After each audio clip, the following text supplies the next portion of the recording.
लामता से परसवाड़ा की ओर हम जब आगे बढ़ रहे थे तो कुछ महिलाएं जंगल से अपने सर के ऊपर लकड़ी के गट्ठर लेकर आगे बढ़ रही थी। कुमन गांव पहुंचे तो सोचा इन महिलाओं से चर्चा कर लिया जाए कि आखिरकार सरकार की उज्ज्वला गैस योजना का इन्हें लाभ क्यों नहीं मिला है। लकड़ी मिल जाती है जंगल में पर्याप्त? नहीं मिलती लकड़ी गिकड़ी। बड़ा परेशान, सुबह से गए थे, एक मोरी लकड़ी लेके आए हैं।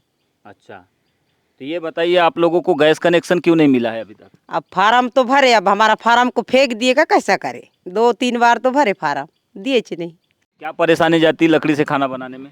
आँख में परिगणता आता है, धुआं लगता है। अब थोड़ा थोड़ा लेंटर का मकान बना लिए तो वहाँ धुआं लगता है, काला होता है, उससे ज़्यादा आँख में अपना दिखता नहीं अच्छा से। सुखवंती भलावी। ये बताइए सुखवंती दीदी, आप जंगल से अभी सर के ऊपर लकड़ी की गठरी लेके आ रहे थे, गट्ठा लेके आ रहे थे, मोरी बोलते हो आप लोग। कितनी तकलीफ होती है लाने में आप लोगों को? तकलीफ तो होती है जी, लेकिन क्या करें, मजबूर है। तो लकड़ी लाएंगे जब तो खाना बनाएंगे। तो इस नहीं तो मजबूरी को दूर करने के लिए सरकार ने जो वादा की थी कि गैस कनेक्शन वितरण करेंगे, मिला क्या नहीं लाभ? नहीं, हमको तो नहीं मिला है। हमारा तो 2018 में हुई शादी, तो हम फॉर्म भरे, एक बार फॉर्म भरे, लेकिन नहीं मिला है हमको भी। तो क्या लगता है, फॉर्म भरते हैं फिर भी गरीबों को लाभ नहीं मिलता है? अब क्या नहीं कहेंगे? मिलता तो क्या करेंगे, अब सरकार देना चाहिए ना। अब देखो, फॉर्म भरते हैं, गरीब को तो ऐसे है, एक दिन का भी टाइम बहुत मुश्किल से मिलता है कि नहीं? अब ऐसा तो नहीं है कि घर में बैठे रहते हैं। कोई भी काम धंधा, अभी देखो धान कटाई चालू हो जाएगा, कहाँ टाइम मिलेगा हमको। कोई भी एक टाइम में फॉर्म भरते हैं तो लाना देना चाहिए फॉर्म। अच्छा, आपको मिला योजना का लाभ, गैस कनेक्शन मिला? नहीं पैसा वैसा ना, चार राशन भी तो नहीं मिलती। राशन भी नहीं मिलता? नहीं खेती बाड़ी है? खेती बाड़ी नहीं है, बांस के धंधे करती हूँ। अच्छा, कौन कौन है परिवार में? अकेली रहती हूँ। अच्छा, तो कोई लाभ नहीं मिला है? नहीं, घर भी नहीं बना है? घर ही बना है। अच्छा अच्छा, गैस कनेक्शन नहीं मिला है? नहीं मिला। तो खाना अभी भी लकड़ी से बनाती हूँ। लकड़ी मिल जाती है आसानी से? लकड़ी थोड़ा मोड़ा लाती हूँ जी, ला नहीं सकती डोकरी आदमी। अच्छा, क्या नाम है आपका? सुगबत्ती। सुखबती बैगा, अरंडिया निवासी। कांग्रेस नेता बोसिंह भगत ने आज कटंगी क्षेत्र के अंबेझरी गांव पहुंचकर बाघ का शिकार बने सेवकराम गोपाले के परिजनों से भेंट की और खेतों में किसानों पर हो रहे बाघों के हमलों को रोकने के लिए वन परिक्षेत्र अधिकारियों से विस्तृत चर्चा की।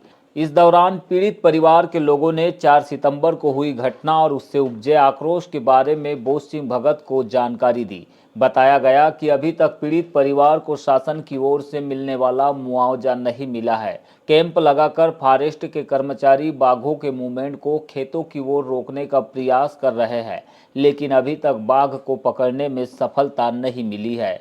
इस कारण लोग आज भी अपने खेतों की ओर जाने से घबरा रहे हैं। कांग्रेस नेता और पूर्व सांसद बोसिंह भगत ने अंबेझरी के दौरे को लेकर चर्चा में कहा कि शासन को मुआवजा देने में देर नहीं करनी चाहिए। यदि परिवार में एक से अधिक वारसान है तो तत्काल उनसे शपथ पत्र लेकर परिवार के किसी एक सदस्य के खाते में मुआवजा राशि जमा करनी चाहिए। उन्होंने यह भी कहा कि भाजपा की सरकार केवल घोषणा करती है, उसे निभाती नहीं है। चाहे बाघों के हमले में 25 लाख रुपए देने की बात हो या फिर समर्थन मूल्य पर धान की खरीदी में 3100 रुपये और गेहूं की खरीदी में 2700 रुपये। सरकार का ये झूठ अब ज़्यादा दिन चलने वाला नहीं है। जनता सब कुछ देख रही है, समय आने पर जनता इसका जवाब जरूर देगी। उन्होंने यह भी कहा कि शासन को लोगों की सुरक्षा के लिए तत्काल जंगल से लगे खेतों में फेंसिंग और झटका मशीन भी लगानी चाहिए। बहुत दूर है भैया, उसका आना जाना बहुत दूर है ना। नहीं जी, ये कह रहे हैं हमारी सबकी सहमति बन गई, वो तो सहमत है ना। में है। नक्सल क्षेत्र के युवाओं को रोजगार के जरिए मुख्यधारा से जोड़ने के लिए पुलिस विभाग के द्वारा लगातार कोशिश की जा रही है। इसी परिप्रेक्ष्य में 36वीं बटालियन कनकी में 3 दिवसीय रोजगार मेला आयोजित किया जा रहा है, जिसमें आज दूसरे दिन 200 से अधिक युवा शामिल हुए। एकल सुविधा केंद्र के माध्यम से इस मेले में बहुराष्ट्रीय कंपनियां सीधे नक्सल प्रभावित क्षेत्र के युवाओं को नौकरी प्रदान कर रही है। कंपनियों में चयनित युवाओं को रोजगार, सुरक्षा और कौशल विकास के साथ सम्मानजनक वेतन भी मिलेगा। बताया गया कि रोजगार मेले में चयनित युवाओं को Larsen and Toubro limited company के द्वारा 12 सितंबर को नियुक्ति पत्र दिया जाएगा और 1 माह के लिए लखनऊ या फिर हैदराबाद में प्रशिक्षण प्रदान किया जाएगा। पुलिस अधीक्षक आदित्य मिश्रा ने कहा कि नक्सल क्षेत्र के युवाओं में कौशल विकास से आत्मविश्वास और सकारात्मक सोच भी विकसित होगी। होनी चाहिए कि नक्सलवाद की विचारधारा जो है, जो हमेशा ये बताने पे आतुर रहती है कि प्रशासन, सरकार या अन्य लोगों के द्वारा गरीबों के लिए या ऐसे हमारे युवकों के लिए कोई साधन नहीं उपलब्ध कराए जा रहे जो उनको होने चाहिए थे। तो मुझे लगता है कि बहुत अच्छी बात है कि यहाँ पर कई बड़ी कंपनीज, मल्टीनेशनल कंपनीज है, जैसे पहले अभी L&T आई हुई है, जिसके माध्यम से रोज़गार मेले का आयोजन किया गया है। और मुझे लगता है कि पुलिस के माध्यम से क्योंकि हो रहा है तो लोगों के बीच में, युवकों के बीच में, बच्चों के बीच में एक भरोसा भी रहता है कि हमारे साथ कोई धोखा नहीं होगा, कोई धोखाधड़ी नहीं होगी, हम किसी सही जगह जा रहे हैं और शायद हमारे भविष्य को बदलने का यदि मौका है।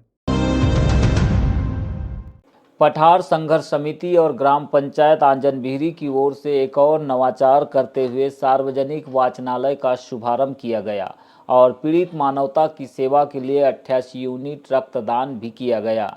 कार्यक्रम में मुख्य अतिथि के तौर पर थाना प्रभारी कौशल सूर्या, तहसीलदार गीता राहंगडाले, सीईओ गायत्री कुमार सारथी, HRDC विभाग से चंद्रदीप साहू, पशुपालन विभाग से पल्लवी और बिजली विभाग से मंगल दास गौपाले सहित सुखराम इनवाती मौजूद रहे। पठार संघर्ष समिति के अध्यक्ष और सरपंच दीपक पुष्पतोड़े ने कहा कि वाचनालय के शुभारंभ से ग्रामीण बच्चों को प्रतियोगी परीक्षा की तैयारी करने में सहूलियत होगी और रक्तदान के कार्यक्रम से मानवता की सेवा का लक्ष्य पूरा होगा।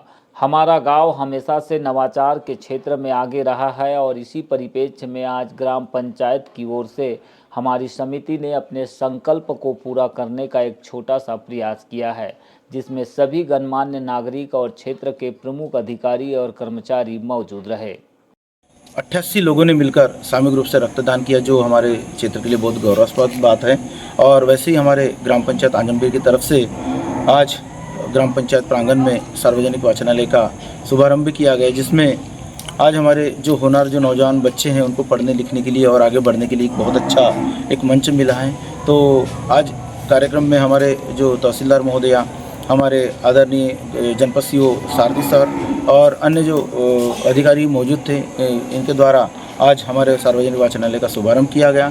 तो मैं समस्त जितने भी रक्तदाता है उनको भी तहे दिल से धन्यवाद देता हूँ, जिन्होंने यहाँ पे आके बढ़ चढ़कर रक्तदान में हिस्सा लिए और हमारे वाचनालय कार्यक्रम में भी अपना सहभागिता निभाए।